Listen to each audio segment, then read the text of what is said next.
Halo, kembali dengan saya Alvin Lim. Teman-teman, hari ini saya ingin berbincang dengan anak saya mengenai kasus yang melibatkan Hotman Paris Hutapea, teman-teman ya. Jadi setelah saya keluar dari tahanan, kami menerima surat dari Mabes, teman-teman. Ini suratnya berupa SP2HP, surat perkembangan hasil penyelidikan. Di sini dibilang bahwa polisi ini sudah menindaklanjuti ya teman-teman, sudah menindaklanjuti laporan polisi dengan terlapor Hotman Paris. Jadi Hotman Paris ini dilaporin polisi dengan tuduhan pasal 27 ayat 3 pencemaran nama baik dan fitnah, pencemaran nama baik, dan pasal 310 KUHP atau pasal 311 KUHP ya, yaitu pencemaran nama baik atau fitnah.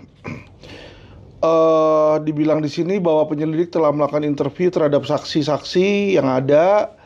Rencana tindak lanjutnya, penyelidik akan melakukan interview terhadap terlapor atas nama Hotman Paris Hutapea, dan kemudian akan melakukan interview terhadap ahli terkait dengan dugaan tindak pidana sebagaimana yang saudari laporkan. Jadi informasinya ini, Hotman Paris akan diinterview atau akan dipanggil oleh penyidik ya. Nah, melihat ini teman-teman, perlu diketahui bahwa laporan polisi ini dibikin oleh anak saya ya atas inisiatifnya sendiri tanpa pertimbangan saya, dan makanya hari ini saya akan berbincang agar teman-teman tahu. Pertama saya mau menanyakan ke anak saya, Beb, kamu bikin laporan polisi ini sebabnya apa? Karena apa?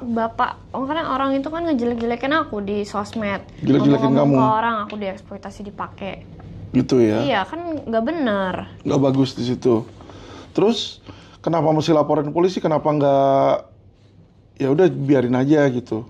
Kenapa? Biar nanti kan orang-orang jadi mikirnya, oh iya aku dieksploitasi, terus pikir papi ini apa make aku apa, mikir ada banyak orang make aku, yang makanya harus dilaporin lah, biar dia juga walaupun ya mungkin pengacara itu udah 40 tahun beracara, banyak pengalaman, tapi nggak boleh seenaknya merendahkan orang, apalagi karena dia ngeliat aku anak kecil. Jadi makanya ya harus dilaporin. Ya, kamu kan lihat juga memang si Hotman Paris itu bukan cuma ke kamu, ke siapa juga merendahkan kan. Ke Rasman juga dia bilang kura-kura ninja lah, ke rekan-rekan advokat yang lain juga dia kan selalu cara berbicaranya memang begitu. Ya kan gitu nggak loh. boleh. Makanya laporin biar dia tahu dapat hukumannya lah. Ya, itu mungkin pemikiran kamu gitu, nggak apa-apa. Oke, jadi teman-teman, ya melihat dari sini teman-teman, ini sesuatu yang anak saya lakukan out of dia punya inisiatif teman-teman ya, dari inisiatifnya sendiri, karena ya perasaan mungkin tidak suka ya teman-teman, tapi sebagai orang tua saya punya hak juga untuk baik itu mengatur maupun mengarahkan anak saya teman-teman ya.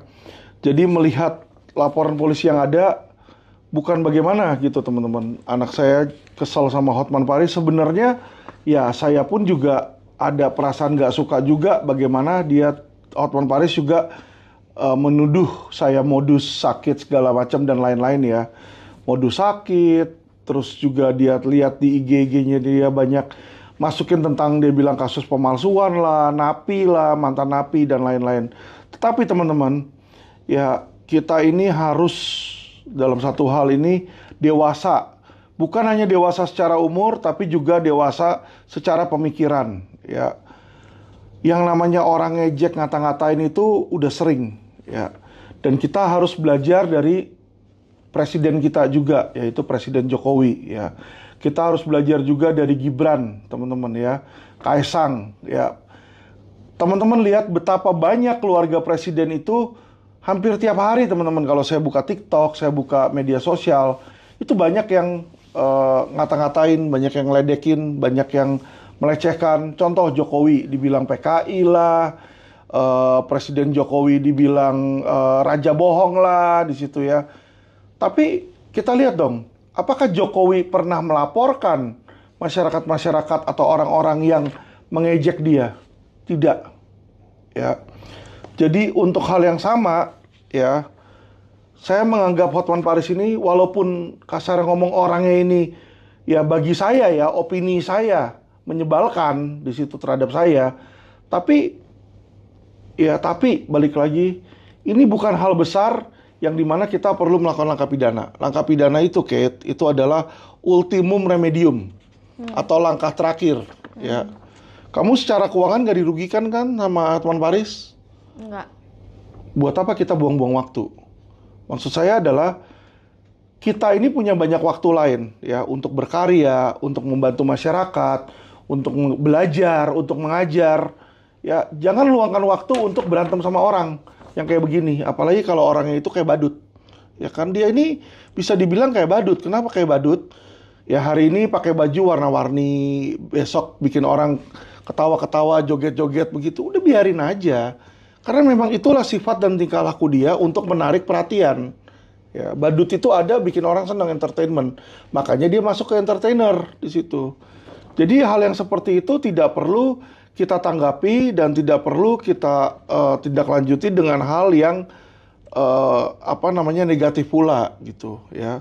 Dan menurut Papi, pidana ini nggak cocok untuk kita lakukan terhadap Hotman Paris. Kenapa? Ya, buat apa? Kamu orang Kristen, kita orang beragama, kita maafkan aja orang itu. Buat apa kita nyimpen perasaan nggak seneng? Ya, dengan kamu ngurusin kayak begini, satu, buang waktu kamu. Bikin pikiran kamu, buang pikiran. Mau ngapain? Emangnya dia siapa? Bang Hotman Paris siapa? Keluarga bukan, saudara bukan, biarin aja. Ya toh? Nanti juga dia kena batunya. Kalau dia kayak begitu terus, dia juga kena batunya. Masyarakat nggak bodoh kok. Masyarakat juga bisa lihat dia orang baik atau bukan. Ya toh? Tapi kita, jangan sampai kita ikut-ikutan sama mereka. Dia serang kita, terus kita harus serang dia. Tidak perlu di situ. Ya kan, hal yang seperti ini tuh nggak ada gunanya, Beb. Di situ nggak ada gunanya. Jadi kalau dia ngejelekin, aku diem aja. Diemin aja. Kalau dia selama cuma menjelek-jelekin, biarin aja. Kecuali dia udah pakai kekerasan di situ. Kalau dia jelekin ya kamu cuma denger aja, senyum, ya toh, udah cuekin aja di situ. Karena sudah banyak orang jelek-jelekin mulut atau bagaimana, itu bukan sesuatu yang patut kita balas. Gak usah. Dia jelekin kita balas jelekin, gak ada bagusnya. Satu. Dia jelekin kita balas lapor polisi juga gak ada gunanya. Buang-buang waktu dan buang-buang waktu polisi. Kita kasihan juga sama polisi, mau ngapain polisi. Buang-buang waktu mereka mengurus kasus. Yang kasus ini sebenarnya kasus, bisa dibilang kasus ece-ece. Ya kan? Pencemaran nama baik. Pencemaran nama baik. Gitu. Buat apa dicemarkan nama baik? Kan sebagian orang melihatnya mencemar, tercemar. Tapi kan ada orang melihat kita dan yang tahu kita, nggak akan dia berpikiran jelek terhadap kita. Orang yang tahu kamu kan pasti tahu, oh si Kate ini orangnya nggak mungkin dipergunakan ke orang lain. Dia bisa tahu kamu. Jadi buat apa kita membuktikan dengan cara melaporkan polisi? Nggak usah. Kalau menurut Papi itu nggak usah hal yang kayak gitu ya. Juga kamu harus bisa dari kecil menunjukkan kebesaran hati kamu, menunjukkan kepada orang bahwa kamu bisa memaafkan dan membiarkan orang yang mencelakakan kamu. Tapi kan dia belum minta maaf, gimana yang maafinnya? Biarin aja. Kalau dia nggak minta maaf, yang salah dia atau kamu? Dia. Dia kan. Yang dihukum sama Tuhan dia apa kamu? Dia. Dia, ya udah. Jadi minta maaf itu antara dia sama Tuhan. Yang penting hati kamu nggak ada dendam ke dia, dan kamu sudah memaafkan dia. Itu yang paling penting. Jadi kamu bisa hidup dengan tenang, ya kan, biar dia yang hidup dengan kesulitan. Gitu loh, ya. Jadi walaupun kecil, kamu harus punya wisdom di situ. Kamu harus bisa belajar bagaimana menahan diri, menguasai diri, di situ itu penting. Dan memaafkan orang. Ya, kalau kesalahan-kesalahan kayak cuma dia ngata-ngatain gitu, udahlah, biarin aja. Orang punya mulut bisa aja slip. Dia nggak mau minta maaf, biarin. Karena orang yang angkuh, yang salah dan nggak mau minta maaf, nanti dia yang akan celaka. Karena orang yang angkuh itu seperti orang yang berdiri di atas batu karang yang basah. Setiap saat bisa kepleset, bisa jatuh, bisa mati. Situ. Jadi yang rugi itu dia, Beb, bukan kamu. Ngerti kan?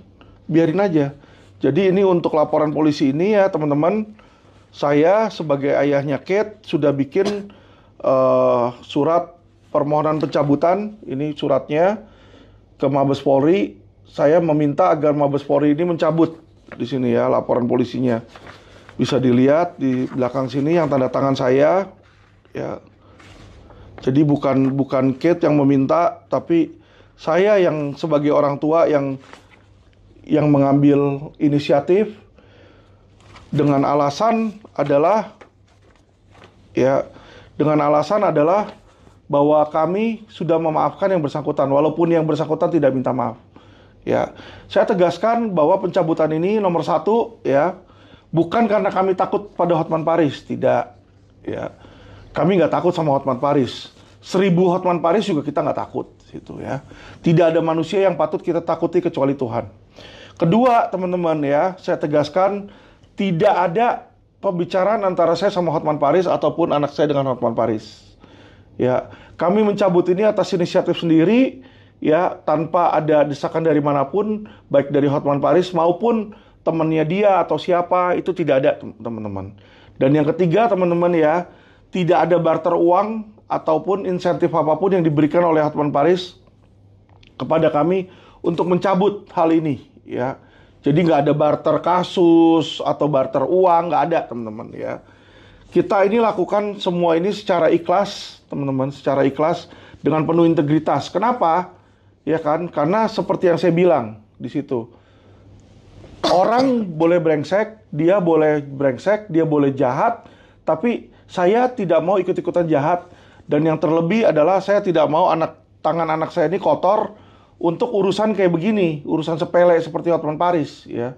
Ini urusan remeh-temeh sekali nih, mau ngapain ya diurusin yang seperti itu nomor satu ya teman-teman. Kedua teman-teman, belum waktunya bagi anak saya ini untuk istilahnya berperang ya, karena dia masih di bawah umur teman-teman ya. Dan yang ketiga teman-teman adalah saya tidak mau dia ini berperang untuk hal yang salah. Jadi kalau suatu saat Kate Lim harus berjuang pun, dia harus berjuang untuk sesuatu yang baik ya. Kalau kemarin dia teriak-teriak ketika saya di dalam itu adalah sesuatu yang baik. Tapi kalau dia laporin polisi Hotman Paris karena Hotman Paris mulutnya memble kayak begitu, menurut saya itu kurang bijak teman-teman ya. Dan oleh karena itu saya cabut ini. Saya pengennya Kate ini bisa berjuang untuk masyarakat yang ada manfaatnya teman-teman. Kalau ini nggak ada manfaatnya, Hotman Paris masuk penjara ini cuma kepuasan batin, kepuasan emosional seseorang sesaat ya. Dan ini bukan sesuatu yang baik. Dan saya berharap bahwa tindakan yang saya dan Kate lakukan hari ini bisa menjadi teladan bagi teman-teman, bagi masyarakat. Kalau ada perkara kecil-kecil, teman-teman, jangan kita repotin polisi, lapor polisi ITE ya, teman-teman. Tapi apa yang kita lakukan, maafkan aja udah. Ya, kalau masalahnya seperti ITE mencemarkan nama baik, itu udah diemin aja. Dengan kita nantinya berbuat baik, masyarakat, teman-teman, orang-orang sekitar kita pun akan tahu siapa kita. Kita nggak perlu membuktikan diri dengan laporin polisi. Kasihan polisi, teman-teman. Ya, sudah banyak laporan yang mandek, laporan polisi yang mandek. Mereka itu sudah banyak tugas. Jadi kita kurangi tugas polisi dengan hal-hal yang tidak perlu dilaporkan, ya, seperti pencemaran nama baik, atau kalau kita kehilangan duit atau kehilangan barang yang jumlahnya sedikit, udahlah di situ ya. Karena kalau kita lapor pun mungkin kita akan kehilangan uang lebih banyak ya. Ongkos kita ke sana, ke kantor polisi, ongkos kita sewa lawyer ya. Jadi kalau hal-hal kecil, sepele, saran saya teman-teman, forgive and forget ya. Oke teman-teman, kira-kira Kate, jelas Kate? Iya. Nggak apa-apa, papi cabut ini? Ya udah nggak apa-apa. Ya, oke. Jadi teman-teman, ini agar supaya teman-teman bisa belajar dari situasi yang ada, kami memberikan contoh kepada teman-teman bagaimana untuk menjadi masyarakat ya yang agar memajukan Indonesia, agar supaya Indonesia 2045 bisa menjadi Indonesia emas, teman-teman ya. Emas itu bukan hanya karena kekayaan kita, tetapi integritas kita dan mentalitas kita yang menjadi mentalitas orang-orang Indonesia yang berintegritas. Oke? Terima kasih teman-teman, masyarakat, salam cerdas hukum.